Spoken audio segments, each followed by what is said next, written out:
ما شاء الله لا حول ولا قوة إلا بالله العلي العظيم. أعوذ بالله من الشيطان اللعين الرجيم. بسم الله الرحمن الرحيم. الحمد لله الذي لا يبلغ مدحته القائلون ولا يحصي نعماءه العادون ولا يودي حقه المجتهدون. الذي لا يدركه بعد الهمم ولا يناله غوص الفطن. والصلاة والسلام على خير خلقه وأشرف بريته الذي سمي في السماء بأحمد وفي الأراضين بأبي القاسم محمد.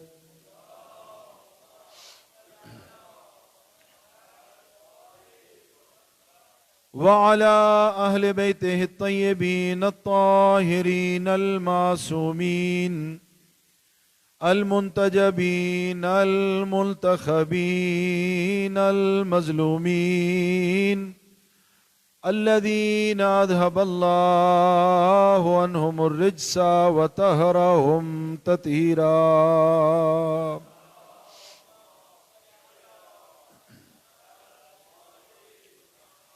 ورحمة الله على محبيهم ومواليهم ولعنة الله على أعدائهم ملعونين من يوم عداوتهم إلى قيام يوم الدين.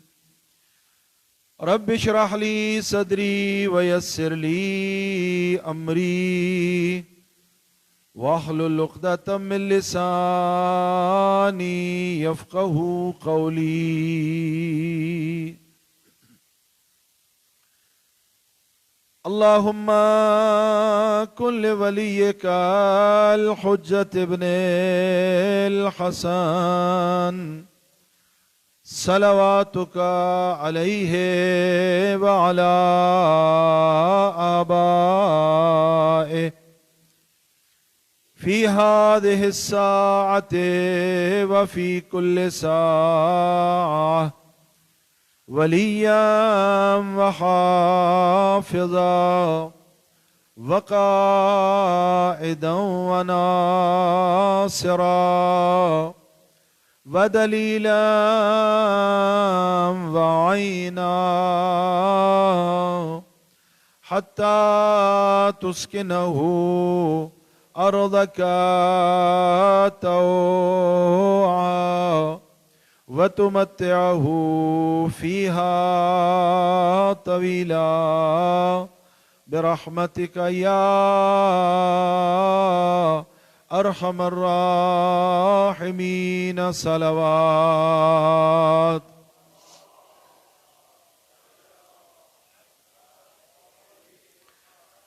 أما بعد فقد قال الله تبارك وتعالى في محكم كتابه ومبرم خطابه وهو أصدق الصادقين. بسم الله الرحمن الرحيم. يا أيها الذين آمنوا اتقوا الله وكونوا مع الصادقين. وقال رسول الله صلى الله عليه وآله وسلم زينوا مجالسكم بذكر علي بن أبي طالب. صلوات.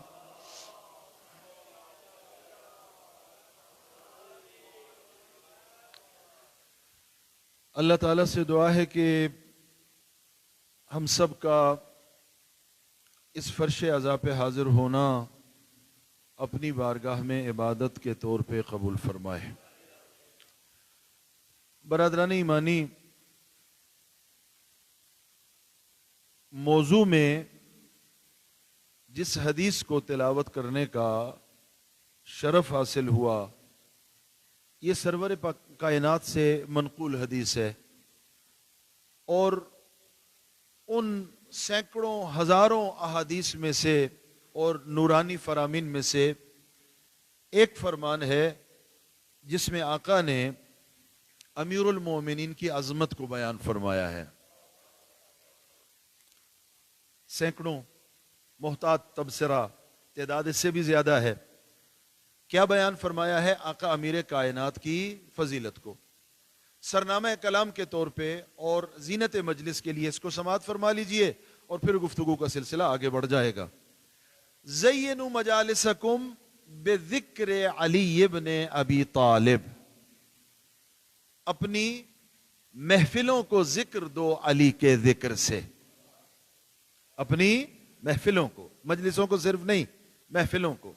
مجلس کہیں گے تو محدود ہو جائے گا، نہیں، محدود نہیں ہے۔ محفلوں کو زینت بخشو علی ابن ابی طالب کے ذکر سے۔ اچھا، محفل کون سی ہے؟ اطلاق پایا جاتا ہے، کوئی قید نہیں ہے، محدود نہیں کیا۔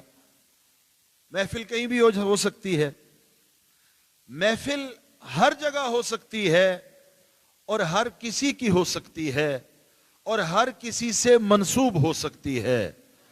پیغمبر کے مطابق زینت محفل صرف نام علی ابن ابی طالب ہے۔ سرور کائنات کی خدمت میں باقی افراد بھی موجود تھے، باقی صاحبان بھی موجود تھے۔ میرے خیال میں تاریخ میں کوئی ایسا قول نہیں ملتا اس انداز کا کہ جس میں سرور کائنات نے زینت محفل کا نسخہ کیمیا علی ابن ابی طالب کی طرح کسی اور کو بنایا ہو۔ خب اس کو آپ اپنی روزمرہ زندگی میں، اپنے معمولات میں، اپنی نشست و برخاست میں اگر امپلیمنٹ کریں گے تو سرور کائنات کے اس فرمان کا نتیجہ یہ ہوگا کہ جہاں بھی محفل ہے، جب اس میں علی کا ذکر آ جائے گا تو وہ مزین ہو جائے گی اور آراستہ ہو جائے گی۔ اچھا، وہ کون سی محفل ہے؟ گھر میں اگر محفل ہے تو علی سے مزین ہے، دفتر کی اگر محفل ہے تو نام والا علی سے مزین ہے، محلے میں، میدان میں اگر کہیں پر کوئی اجتماع ہے تو ایک ہی ذکر ہے جس سے اس کو زینت ملے گی، اور وہ ذکر علی ابن ابی طالب کا ذکر ہے۔ یہ استفادہ میرا ہے اس حدیث سے۔ گویا پیغمبر یہ فرما رہے ہیں کہ اگر اپنی ساری زندگی کو مزین اور آراستہ دیکھنا چاہتے ہو تو ایک کام کرتے چلے جاؤ، ہر جگہ علی علی کرتے جاؤ۔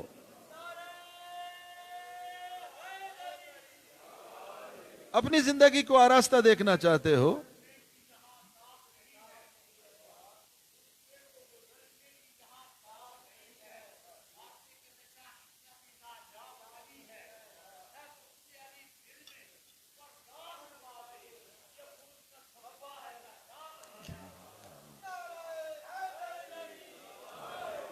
سلامت رہیں گے لانی صاحب۔ تو علی کے ذکر سے، اور عرض کیا کہ یہ پیغمبر کی زبان معصوم سے نکلنے والے ان متعدد فرامین میں سے ایک فرمان ہے۔ ابھی نماز سے پہلے شاہ صاحب سے ہی گفتگو ہو رہی تھی، پیغمبر نے علی کو محور بنا کر ارشاد فرمایا لولا انت یا علی۔ اچھا، یہ بھی سرچ کر لیں، لولا کس کس کے مورد میں کیسے کیسے پیغمبر نے فرمایا۔ اور ایک جملہ یہیں پر عرض کر دوں، ایک جملہ یہیں پر عرض کر لوں، پیغمبر نے سب کی صفات بیان کی ہوں گی لیکن اگر کے ساتھ، توجہ فرمائیں، اگر کے ساتھ ایک ہی ہستی ہے علی ابن ابی طالب جس کی جو صفت بھی بیان فرمائی ہے قاطعیت کے ساتھ بیان فرمائی ہے، اگر مگر نہیں ہے۔ علی مجمع کمالات ہے، علی مجمع فضائل ہیں، علی وہ ہیں جن میں ہر کمال اپنے کمال پر ہے۔ لولا انت یا علی لما عرف المنافقون من بعدی، اگر تو نہ ہوتا میرے بعد پتہ ہی نہ چلتا مومن کون ہے، منافق کون ہے۔ یہ سرور کائنات نے ارشاد فرمایا علی ولی کی شان میں. اور اس کے باوصف کے پیغمبر کی ساری زندگی بڑے اہتمام کے ساتھ علی کی شان کو بیان کرتے ہوئے گزری. ساری زندگی علی کے فضائل کو بیان کرتے ہوئے گزری. یہ جملہ آپ سنتے ہیں مسلسل, میں بھی عرض کرتا ہوں, باقی علماء اور خطباء بھی بیان فرماتے ہیں. مسلسل دعوت عشیر سے غدیر بلکہ اپنی رحلت کے لمحات تک پیغمبر نے ایک کام بڑے اہتمام سے کیا ہے, علی کے فضائل کو بیان فرمایا ہے. بڑے اہتمام سے یہ کام کیا. اس کے باوجود علی وہ مظلوم عالم ہے جس کے فضائل کو اپنے خیال کے مطابق چھپایا بھی گیا ہے. تھوڑا چلیں گے میرے ساتھ. چھپایا بھی گیا ہے, اپنے خیال کے مطابق گھٹایا بھی گیا ہے, اور اپنے خیال کے مطابق چرایا بھی گیا ہے.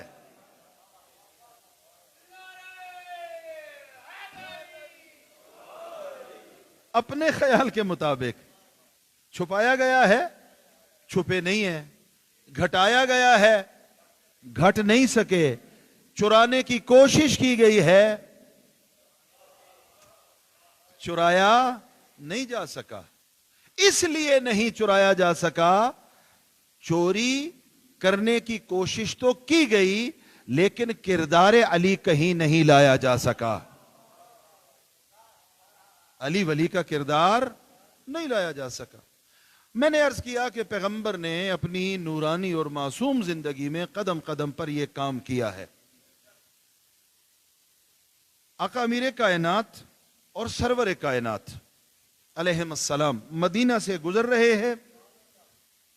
ایک غلام کا جنازہ آیا. غلام, اس دور کی غلاموں کی منڈیاں لگتی تھی, غلام کا جنازہ آیا. توجہ چاہوں گا, آقا امیر کائنات نے فخر کائنات محمد مصطفیٰ صلی اللہ علیہ وآلہ وسلم کی خدمت میں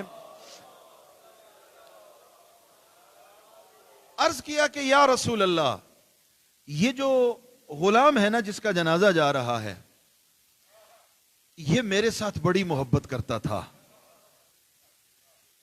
پریشان تو نہیں ہو رہے؟ مرنے کے بعد اس کے جنازے میں علی ولی نے فرمایا, عرض کیا یا رسول اللہ یہ مجھ سے بڑی محبت کرتا تھا.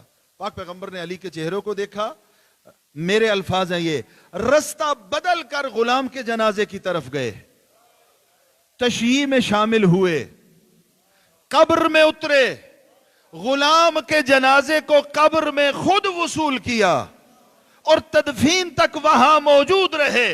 اور جب تدفین ہو گئی ایک جملہ ارشاد فرمایا, لا ینال بذالک الا بحبک یا علی. اگر کوئی چاہتا ہے کہ یہ منزل حاصل کرے, ایک کام کرے, تیری محبت دل میں لے آئے. لا ینال احد بذالک الا بحبک یا علی ابن ابی طالب. علی, یہ مقام, یہ منزلت, یہ عزت, یہ شرف محمد کی نگاہ میں صرف اسی کو ملے گا جو تیری حب اور تیری محبت دل میں رکھتا ہے. علی پیغمبر کی زندگی میں ایک جملہ سماعت فرما لیجئے کہ کسی کے ذہن میں کوئی اشتباہ نہ ہو. میں پہلے عرض کر چکا ہوں کہ ہماری مسجد کا الحمدللہ معیار یہ ہے کہ یہاں برادران اہل سنت بھی تشریف فرما ہوتے ہیں. جملہ پہلے سماعت فرما لیجئے کہ جس صحابی کا, جس عظیم المرتبت شخصیت کا جو مقام اور مرتبہ اللہ کے ہاں ہے, ہم اس مرتبے کا احترام کرتے ہیں. ہم بے احترامی نہیں کرتے, ہم توہین نہیں کرتے, ہم گستاخ نہیں ہیں, اس لیے کہ ہماری تربیت علی و آل علی نے کی ہے. ہم درس زندگی بھی ان سے لیتے ہیں, درس موت بھی علی و اولاد علی سے لیتے ہیں. سب کی عظمتوں کا, سب کے مقام کا, سب کے مرتبے کا ادراک کرتے ہوئے اور جو مرتبہ اور حیثیت ہے اسے مانتے ہوئے یہ جملہ عرض کر رہا ہوں.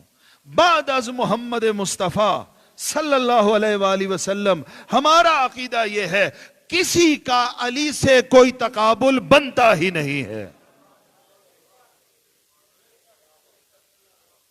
کسی کا علی ولی سے کوئی تقابل بنتا ہی نہیں ہے.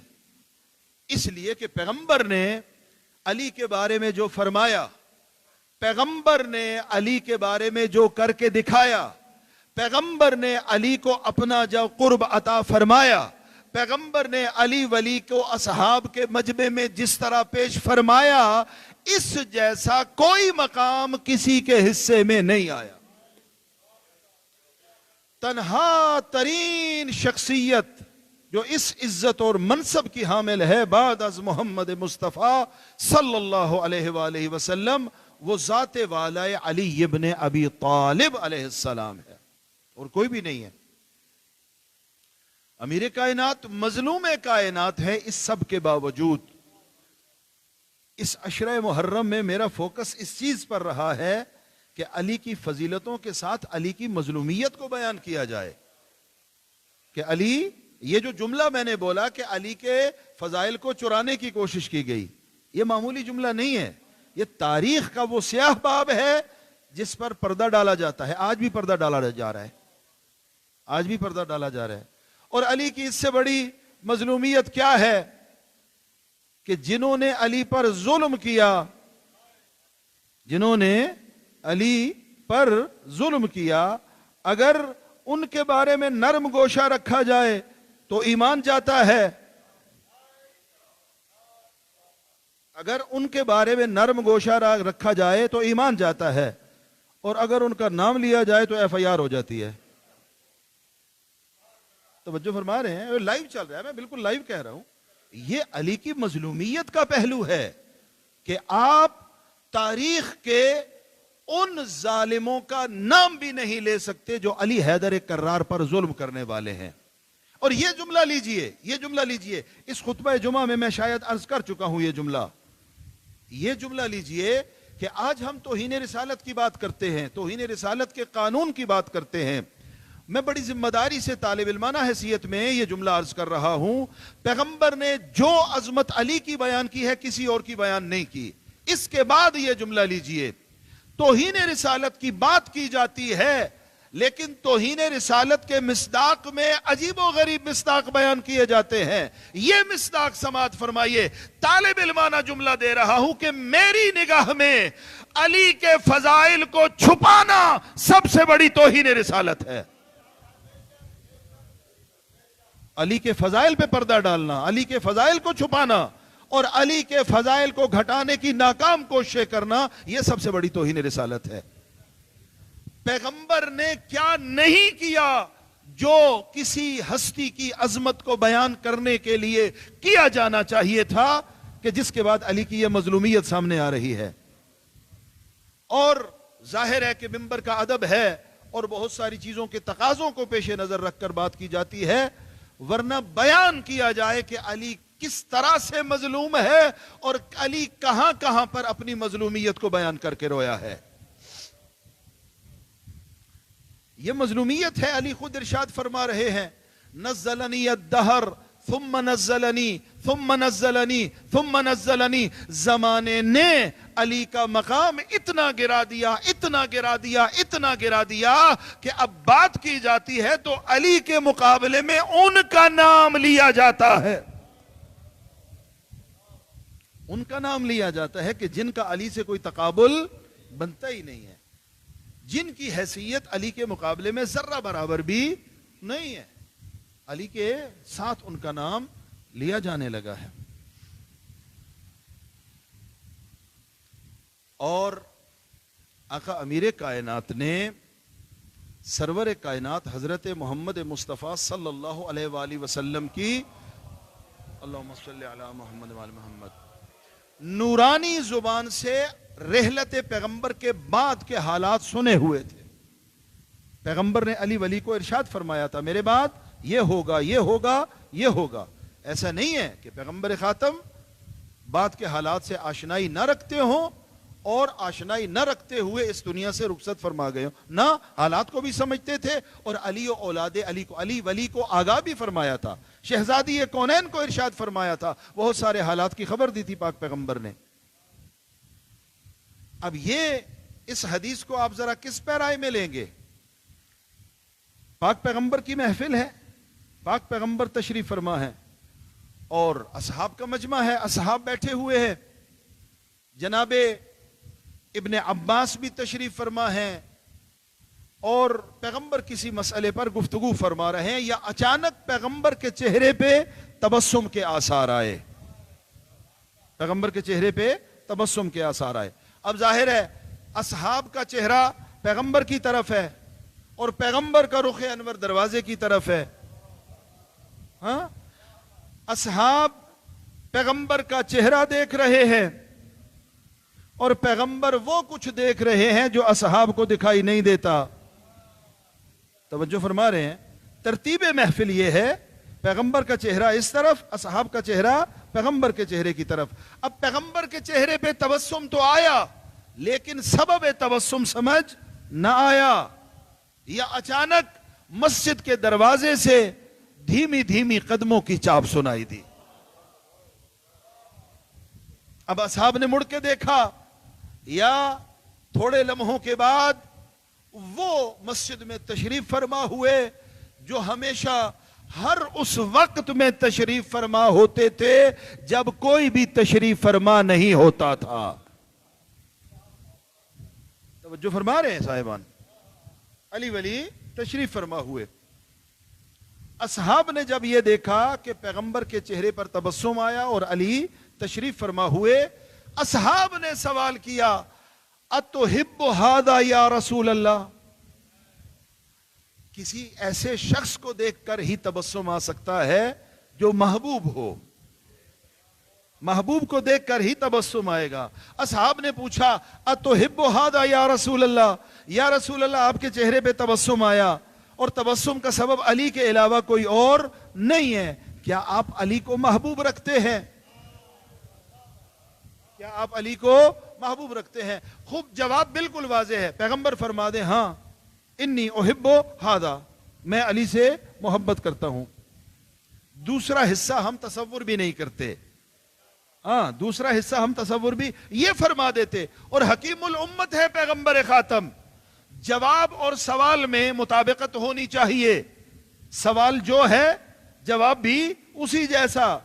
رات ہے، موسم کیسا ہے؟ آپ کہیں سورج نکلا ہوا ہے۔ بارش ہو رہی ہے یا نہیں؟ آپ کہیں جی گندم کا ریٹ یہ ہے۔ تو سوال اور جواب میں اگر مطابقت نہیں ہے آپ کا کلام حکمت سے خالی ہو جائے گا۔ پیغمبر حکیم الامت ہے، اتحب ھذا یا رسول اللہ، آپ اس سے محبت کرتے ہیں اے رسول خدا؟ پیغمبر نے نہیں فرمایا ہاں میں محبت کرتا ہوں، پیغمبر نے ایک جملہ ارشاد فرمایا، تو نے سوال کیا ہے اتحب ھذا یا رسول اللہ، جواب سن لے، واللہ اللہ اشد حبا لعلی ابن ابی طالب، محمد کی بات رہنے دے، اللہ محمد سے کہیں زیادہ علی سے محبت کرتا ہے۔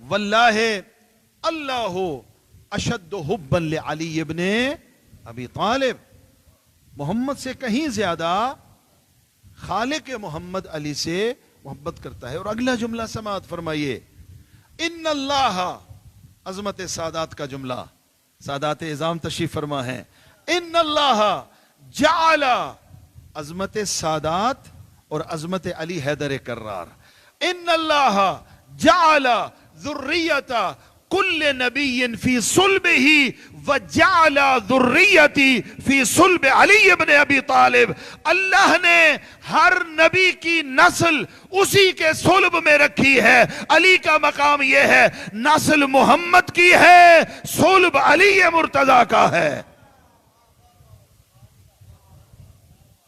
نسل محمد کی ہے لیکن صلب کس کا ہے؟ علی مرتضیٰ کا۔ یہ روایت سن لی، اب ایک کلیو دے کے آگے بڑھ رہا ہوں، ذرا تلاش کریں کس نے تاریخ میں پابندی لگائی تھی کہ علی کے بیٹوں کو محمد کے بیٹے نہ کہا جائے؟ کون تھا جس نے کہا تھا علی کے بیٹوں کو محمد کے بیٹے نہ کہا جائے؟ بھائی سمجھ میں آتا ہے یہ دشمنی علی سے نہیں تھی، یہ دشمنی محمد سے تھی،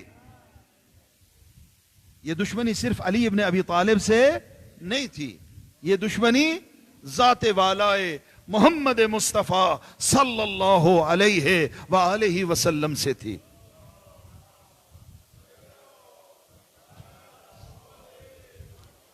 لہذا یہ سفر کے ایام ہیں۔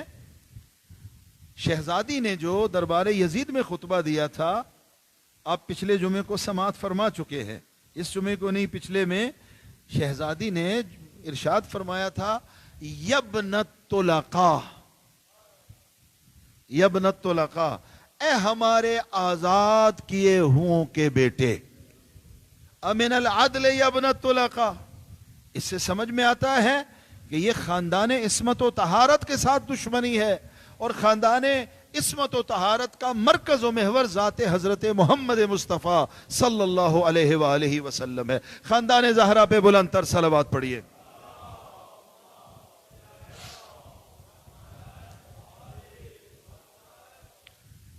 علی سے کسی کا تقابل نہیں ہے، بعد از پیغمبر خاتم صلی اللہ علیہ وآلہ وسلم علی سے کسی کا تقابل نہیں ہے۔ جار جورداق مسیحی ہے، عیسائی ہے، جار جورداق عیسائی ہے، جس نے کتاب لکھی ہے الامام العلی صوت العدالت الانسانیہ، الامام العلی صوت العدالت الانسانیہ۔ دنیا عدالت کو ڈھونڈ رہی ہے، اور عدل انسانی اور عدالت انسانی کی اگر کوئی آواز ہے تو وہ علی ابن ابی طالب ہے۔ دنیا عدالت کو ڈھونڈ رہی ہے، اور عدالت اگر کہیں پر مل سکتی ہے تو وہ علی ابن ابی طالب کے در سے۔ قتل فی محراب عبادتہ لشدت عدلہ، قتل فی محراب عبادتہ لشدت عدلہ۔ علی وہ امام ہے جس کو شدت عدالت کی وجہ سے شہید کیا گیا، شدت عدالت کی وجہ سے شہید کیا گیا۔ یہ جار جورداق کہتا ہے، جار جورداق مسیحی عیسائی رائٹر، وہ کہتا ہے انی لست بمسلم فضل ان یکون شیعی، فضل ان اکون شیعیہ۔ اے علی، میں تو سرے سے مسلمان ہی نہیں ہوں، شیعہ ہونا تو دور کی بات ہے، میں مسلمان نہیں ہوں، میں مسلمان نہیں ہوں، میرا شیعہ ہونا بات کی بات ہے۔ مجھ سے پوچھا جاتا ہے کہ تو غیر مسلم ہو کر علی سے محبت کیوں کرتا ہے، کیا تو شیعہ ہے؟ اے علی، میں سرے سے مسلمان نہیں ہوں، شیعہ ہونا تو بات کی بات ہے۔ انی لست بمسلم فضل ان اکون شیعیہ ولکنی احبک لفضائلک۔ علی، کیا کروں، تیری ذات کی طرف جب نگاہ کرتا ہوں تو جس کمالات فضائل پر تو ہے، کائنات میں کوئی اور نہیں ہے۔ تیرے فضائل مجھے مجبور کرتے ہیں کہ تیری محبت کا دم بھرتا رہوں۔ تیری ذات والا صفات میں جو فضائل ہیں وہ مجھے مجبور کرتے ہیں کہ تجھ سے محبت کروں۔ حقیقت میں علی میری محبت، حقیقت انسان فطری طور پر کمال سے محبت کرتا ہے، یہ جبلت میں ہے، یہ سرشت میں ہے، یہ نیچر میں ہے، انسان کمالات سے محبت کرتا ہے۔ کیا کروں علی، کمالات سے محبت میری سرشت میں ہے اور اللہ نے رکھی ہے، اور صاحب کمال تیرے علاوہ کوئی نظر نہیں آتا۔ عظمت حیدر کرار پر صلوات پڑھیے۔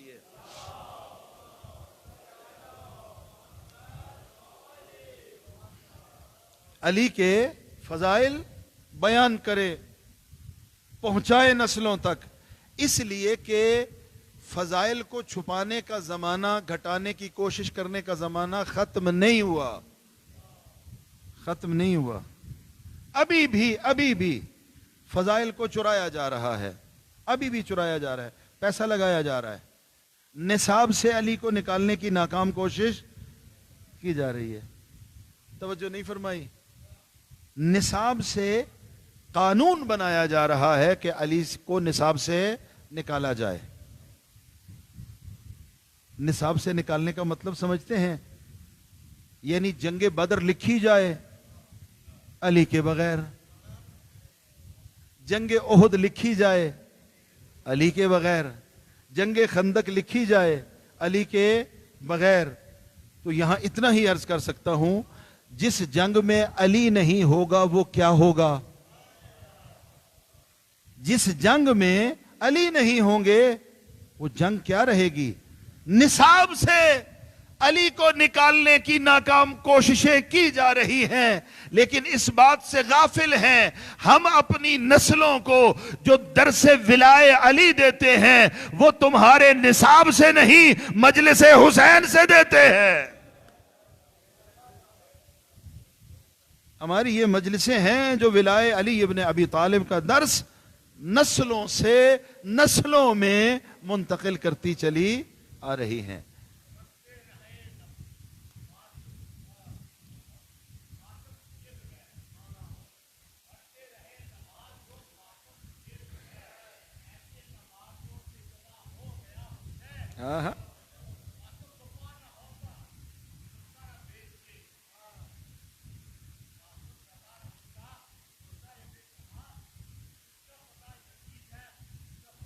ماشاء اللہ۔ اور علی کے بغیر، ذکر علی کے بغیر، محبت علی کے بغیر پیغمبر کے فرامین کی روشنی میں اعمال فائدہ نہیں دیں گے۔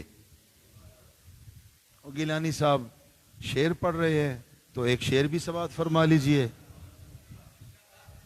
بدن پہ جامع احرام تو دل میں بغض علی، بدن پہ جامع احرام تو دل میں بغض علی، تیرے نصیب کا چکر ہے یہ طواف نہیں۔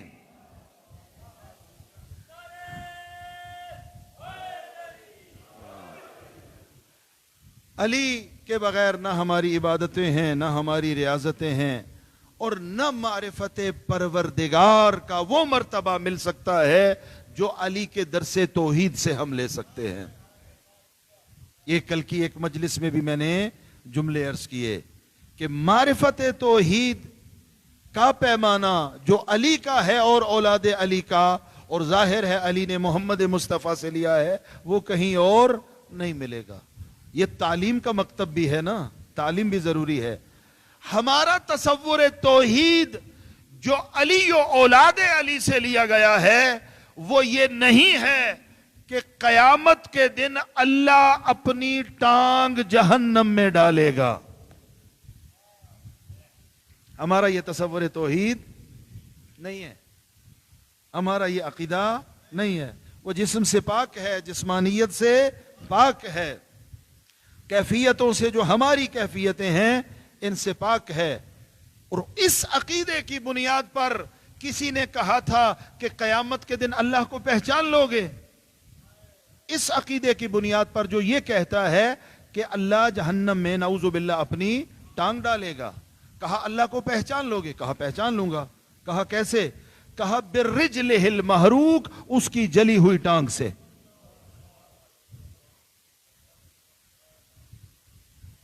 یہ تصور ہے توحید ہے جو غیروں کا ہے۔ اور علی و اولاد علی کا تصور توحید کیا ہے؟ خدایا تو دور ہی کب ہوا کہ تجھے دیکھنے کے لیے آنکھوں کے سہارے کی ضرورت پڑے، اور تو پوشیدہ ہی کب ہوا کہ آثار کے ذریعے تجھ تک پہنچا جائے۔ علی اولاد علی کی توحید تو یہ ہے کہ کائنات کے ہر ذرے میں جب نگاہ پڑتی ہے تو اس میں قدرت خدا کے جلوے دکھائی دیتے ہیں، اس لیے کہ خدا کے علاوہ جو بھی ہے وہ اپنے حدوث میں بھی اللہ کا محتاج ہے، حدوث یعنی وجود میں آنے میں، اور اپنی بقا میں بھی اللہ کا محتاج ہے۔ جو حدوث و بقا میں اللہ کا محتاج ہے اس سے اللہ کو کیسے پہچانا جا سکتا ہے؟ جو حدوث میں بھی اللہ کا محتاج، بقا میں بھی اللہ کا محتاج۔ لہذا میری اور آپ کی توحید کا تصور انفرادی طور پر یا دنیا کی توحید کا تصور یہ ہے کہ کائنات کو دیکھ کر خالق کی طرف جائیں۔ علی و اولاد علی یہ بتاتے ہیں کہ ہم عظمت خالق کو دیکھ کر کائنات کی طرف منتقل ہوتے ہیں۔ لہذا مخلوق سے خالق کی طرف جانے والے اور ہیں، خالق سے کائنات کی طرف آنے والے علی و اولاد علی ہیں. یہ تصور توحید ہے علی و اولاد علی کا. اللہ سے دعا ہے کہ ہم سب کو صحیح معنوں میں محمد و آل محمد سے متمسک ہونے اور جڑ جانے کی سعادت اور توفیق عطا فرمائے. برادران ایمانی، عزاداران سید الشہداء، ماہ سفر کے ایام ہیں اور بالخصوص آج کی یہ جو مجلس ہے یہ کربلا کی اور بعد از واقع کربلا کے اسارت کے سفر کی ایک خاص قربانی کی مجلس ہے. حسین کی وہ 4 سال کی بیٹی کہ جس سے رخصت ہوتے ہوئے آقا حسین کی عجیب کیفیت ہو گئی. جب بالکل خیام سے ودا ہونے لگے نا، بالکل ودا ہونے لگے اور گویا کہ راہوار اب خیام سے باہر جا رہا ہے، آقا کا ذوالجناح، آقا کا مزاج آشنا ہے. ایسا نہیں ہے کہ آقا کا مزاج آشنا نہیں ہے، لیکن جتنی بھی کوشش فرما رہے ہیں راہوار آگے نہیں بڑھ رہا.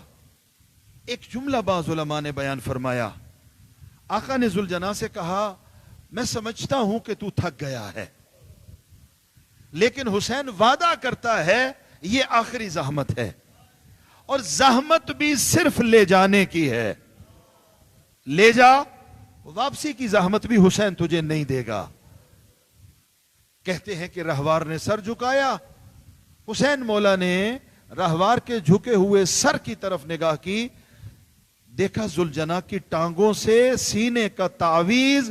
سکینہ ٹانگوں کو تھام کے یہ جملہ کہہ رہی ہے، صبح سے جو گیا ہے واپس نہیں آیا، میرے بابا کو میدان کی طرف نہ لے کے جا. شرم کر کے نہ روئیں. یہ وہ شہزادی ہے جس کے بارے میں امام زمانہ کے جملے ہیں، میرا سلام ہو حسین کی اس شہزادی پر جس کے رخساروں کا رنگ شام تک تبدیل ہوتا رہا. ہاں، جس کے رخساروں کا رنگ، بچیوں والے بیٹھے ہو نا، جس کے رخساروں کا رنگ شام تک تبدیل ہوتا رہا. میرا سلام ہو اس شہزادی پر. یہ روایت میں نے پڑھی. آقا ذوالجناح سے نیچے آ گئے، ذوالجناح سے نیچے تشریف فرما ہوئے اور بیٹی کو سینے سے لگا لیا. کس بیٹی کو؟ جو حسین کے سینے پہ سونے والی ہے. میں نے بعض علماء سے سنا، وہ یہ کہتے ہیں کہ آقا نے کہا کہ آخری مرتبہ تو میرے سینے پہ سو جا، میں کربلا کی ریت پہ سو جاتا ہوں، تو میرے سینے پہ لیٹ جا. اب سکینہ روک رہی ہیں بابا کو کہ بابا مت جائیے. حسین نے چھوٹی بچی کو درس دینا شروع کیا. سکینہ، یاد رکھنا بیٹی میں جا رہا ہوں، میرے بعد حالات بدل جائیں گے. میرے بعد تو نے یتیم ہو جانا ہے، اور جب یتیم ہو جاتے ہیں نا بچے، پھر ان کو زمانے کے ساتھ چلنا پڑتا ہے. ہے میری بیٹی، جہاں بھی پھوپھی زینب کہیں وہی سو جانا، جہاں بھی پھوپھی کہیں وہی سو جانا. اگر پھوپھی کہیں ماں رباب کے پاس سو جانا. فرماتی ہیں اماں رباب کے پاس تو میرا بھائی اصغر سوتا ہے. عجب نہیں حسین نے فرمایا ہو آج سے ترتیب بدل جائے گی، رباب کے پاس تو سوئے گی، اصغر قیامت تک میرے ساتھ سوئے گا. اجرکم اللہ، اجرکم اللہ. عزادارو، حسین نے سینے سے لگایا اور کہا کہ تو نے یتیم ہو جانا ہے. 4 سال کی بچی حیرت سے دیکھا ہوگا اور سوال کیا ہوگا، ہیں بابا یتیم کسے کہتے ہیں؟ ہیں بابا یتیم کسے کہتے ہیں؟ عجب نہیں مولا نے فرمایا ہو جس کے گوشوارے چھین لیے جائیں اور جس کے سامنے اس کے بابا کے گلے پہ کند خنجر چلایا جائے اسے یتیم کہا جاتا ہے. اجرکم اللہ، اجرکم اللہ. عزادارو، یہ بی بی ہے نا جسے حسین نے آپ کے لیے پیغام دیا تھا. ہاں، حسین نے آپ کے لیے پیغام دیا تھا نا، اپنے عزاداروں کے لیے. کیا پیغام دیا تھا؟ اسی شہزادی سے روایت ہے. شام غریبہ کا منظر یاد ہے نا، جب بیویوں نے بچوں کو گننا شروع کیا تو سکینہ دکھائی نہیں دی. اب بیویوں نے تلاش کرنا شروع کیا. دور کہیں سے رونے کی آواز آئی ہوگی یا کسی عبد خدا سے پوچھا ہوگا, اس نے بتایا ہوگا ہم نے دیکھا تو نہیں ہے لیکن اس گوشے سے, اس مقام سے ایک بچی کے رونے کی آواز ہم نے سنی ہے. زینب و ام کلثوم تشریف فرما ہوئی وہاں پر. منظر کیا دیکھا عزادارو؟ پتھروں کا ڈھیر ہے, ٹوٹی ہوئی تلواروں کا ڈھیر ہے, نیزوں کا ڈھیر ہے, اور سکینہ سر رکھ کے سو رہی ہے. تڑپ گئی ہے زینب کبریٰ, اے بیٹی کہاں سو رہی ہے؟ پھوپھی اماں آہستہ بولیے, میں اپنے بابا کے پاس سو رہی ہوں. ارے بیٹی یہ تو پتھروں کا ڈھیر ہے, تیرا بابا کہاں ہے؟ کہا نہیں پھوپھی اماں, ان ٹوٹی تلواروں کے نیچے میرا بابا ہے. اجرکم اللہ. اے سکینہ یہ تو بتا تو نے کیسے پہچانا کہ تیرا بابا یہاں سویا ہوا ہے؟ شرم کر کے نہ رو عزادارو. اب سکینہ نے کہا اے پھوپھی جب میں رو رہی تھی میں اپنے بابا کو پکار رہی تھی, میرے بابا نے آواز دی الیہ الیہ, اے میرے سینے پہ سونے والی تیرا بابا یہاں ہے, میرے پاس آ جا. پھوپھی میں اپنے بابا کے پاس آ گئی. ہے سکینہ تیرے بابا نے تجھے بلایا لیکن کیا کچھ پیغام بھی دیا؟ ہاں پھوپھی اماں, میں نے بابا کی کٹی گردن سے یہ آواز سنی, اے سکینہ میرے شیعوں کو یہ پیغام دینا, شیعاتی مہما شربتم ازبما فاذکرونی, اے میرے شیعوں جب بھی ٹھنڈا پانی پینا مجھ پیاسے کو یاد کرنا. اجرکم اللہ, اجرکم اللہ. لیتکم فی یوم عاشورا جمیعا تنظرونی کیف استسقی لطفلی فابوا ان یرحمونی.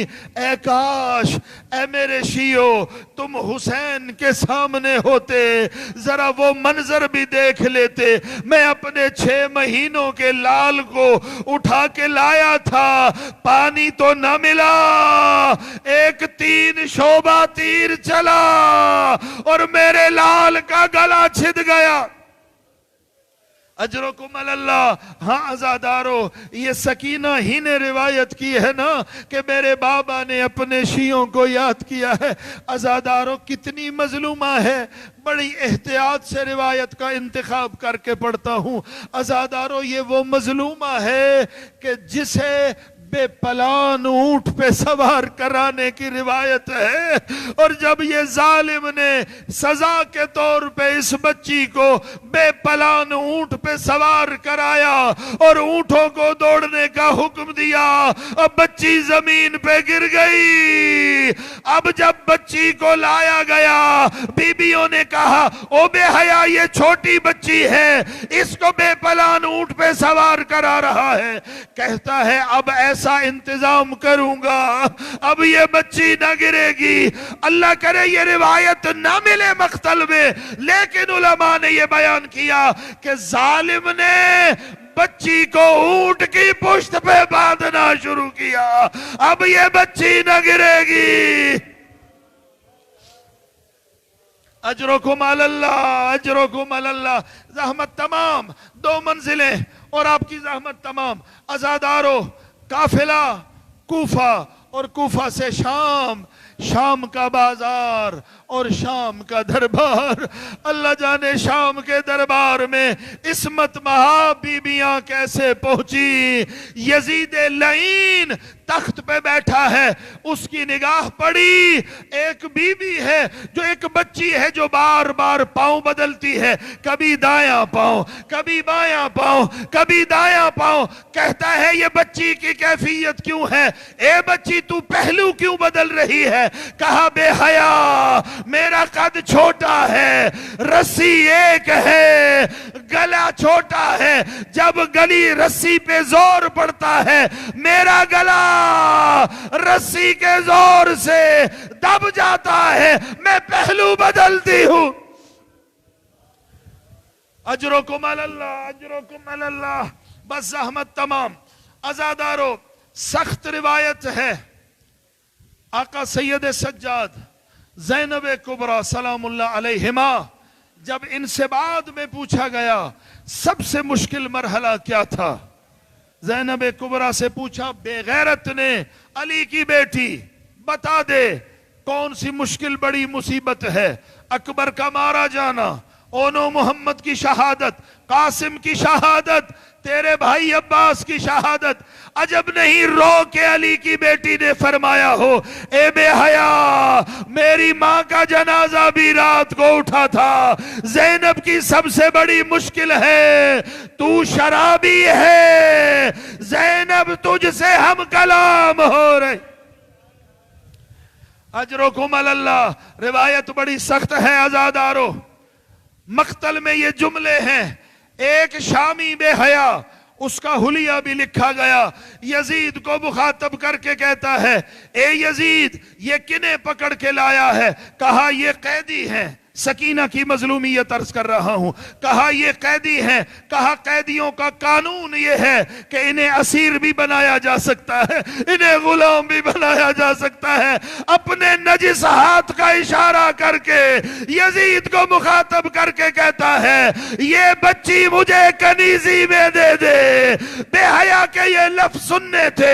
سکینہ دوڑی ہے پھوپھی زینب کے پاس. پھوپھی اماں بابا میرا مارا گیا، اب یہ ظلم بھی ہو رہا.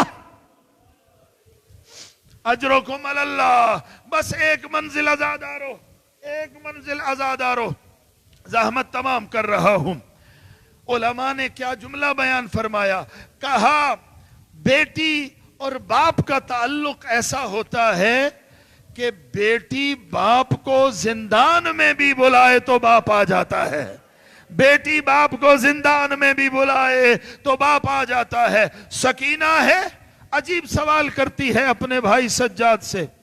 دروازہ زندان پہ، خرابہ زندان پہ بیٹھتی ہے، پرندوں کو دیکھتی ہے صبح کے وقت. پوچھتی ہے بھیا سجاد یہ پرندے کہاں جا رہے ہیں؟ کہا اپنے رزق و روزی کی تلاش میں. شام کو دیکھتی ہے بھیا واپس آ رہے ہیں. کہاں جا رہے ہیں؟ کہا اپنے گھر واپس جا رہے ہیں. رو کے پوچھتی ہے سجاد کیا میں بھی اپنے مدینہ واپس جاؤں گی؟ کیا وہ وقت بھی آئے گا کہ سکینہ اپنے مدینہ واپس جائے گی؟ بس عزادارو عالم رؤیا میں شہزادی نے اپنے باپ کو دیکھا. منظر کیا دیکھا کہ یزید سید الشہداء کے سر سے بے ادبی کر رہا ہے. خواب میں یہ منظر دیکھا ہے اور شہزادی بیدار ہو گئی. اٹھی ہیں اور شہزادی نے گریہ شروع کیا. بہت چپ کرانے کی کوشش کی گئی، شہزادی چپ نہیں ہوئی. ایک ہی جملہ زبان پہ ہے این قرۃ عینی این ابی این ثمرۃ فؤادی. میری آنکھوں کی ٹھنڈک کہاں ہے؟ میرا بابا کہاں ہے؟ میرا بابا مجھ سے ملا دو. دیکھو میں قیدی ہوں، میری خواہش کا احترام کرو، میرا بابا مجھے ملا دو. شہزادی کی کیفیت دیکھ کر زندان میں آہو فغاں کا شور ہوا. اتنا گریہ ہوا عزادارو یزید کے محل تک آواز پہنچی. سوال کرتا ہے یہ شور کیسا ہے؟ کہا زندان میں کوئی بچی ہے وہ اپنے بابا کا سر مانگتی ہے. کہا وہ کون بچی ہے؟ کہا وہ حسین کے سینے کا تعویذ اپنے بابا کا سر مانگتی ہے. کہتا ہے جاؤ اس کے بابا کا سر لے جاؤ.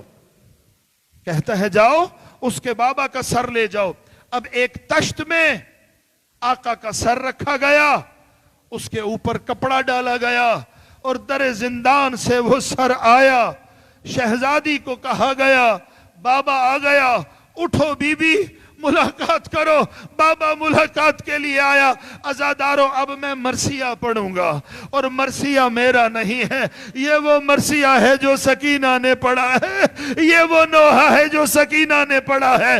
جب تشت سے کپڑا ہٹایا گیا، منظر کیا ہے؟ حسین کا کٹا ہوا سر ہے، کٹی ہوئی رگیں ہیں. ایک مرتبہ تڑپ کے سکینہ آگے بڑھی. اے میرے بابا میری آغوش میں آ جاؤ. اب جملے سنو عزادارو, یہ میرے ہاتھوں کو دیکھو.